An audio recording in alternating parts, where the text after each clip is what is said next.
Who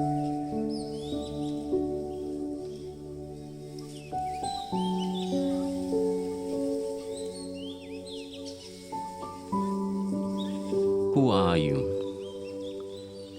If your body goes in search of a relationship, we call this sexuality.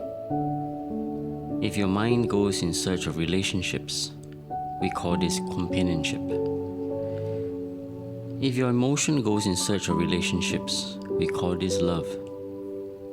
If your energies go in search of relationship, we call this qigong and meditation. All these journeys must happen to be focused in life. Forgo one, and you will never be complete. This is to fulfill our nature. Fulfilling the basic human requirements is besides the point. I'm talking about after that. How will you find your sense of life? Does anything matter if you are not in touch with your own nature? How will you know who you are, your place in this world? There are too many distractions. You have too much social influence upon you.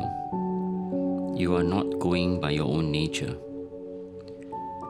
People do so many nonsensical life negative things because they don't want to be left out of the scene around them. And in the end, still don't know who they are. Instead, they are serving the happiness of others around them like a slave trying to belong. Nothing has ever been our place in this existence. Things have been out of place in human societies. If your body, if your mind, if your emotions, if your energies are not functioning the way you want them to, then this is the worst kind of slavery, because somebody else decides what should happen within you. If somebody else decides what should happen around you, that itself you call as slavery. But if someone decides what should happen within you, is it not a more horrible way of being a slave? But please see, the whole world is in this slavery. The only consolation is everybody is like this. You must not let anyone be able to affect you externally.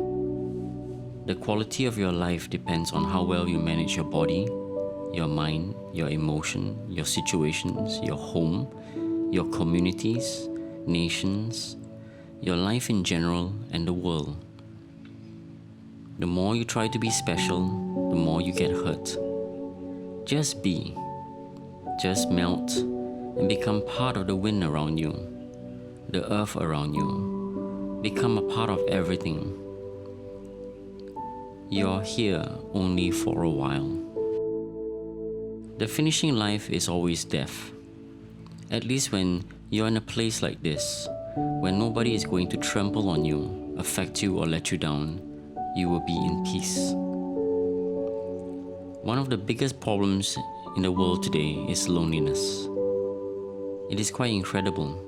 The planet is teeming with 7 billion people, but people are lonely.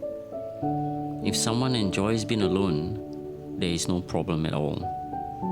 But most people are suffering because of it. They are going through serious psychological problems as a consequence. If you are lonely, it is because you have chosen to become an island upon yourself. It doesn't have to be this way. I am not responsible makes you unwilling to get along with anyone until you can't even get along with yourself. It often comes to a point when you believe you are not even responsible for what is happening within yourself. The only thing that stands between you and your well-being is a simple fact. You have allowed your thoughts and emotions to take instruction from the outside rather than the inside. Let your defenses down, but not your intelligence. I am not talking doing this to the world. I'm talking about doing this to yourself. If you don't say the truth to yourself, who will? If you don't guide yourself, who will? Your life is just about craving, and making someone else tremendously more important than you. Think on this. You are nothing and everything at the same time in nature. You know nothing and seek everything as well. You are as old as the universe, as everything is claimed back in nature, but you are as young as the universe as well. A flame that burns briefly so, how bright will you be to show only light, or be the guiding light? To take from or enhance humanity, you reap what you sow.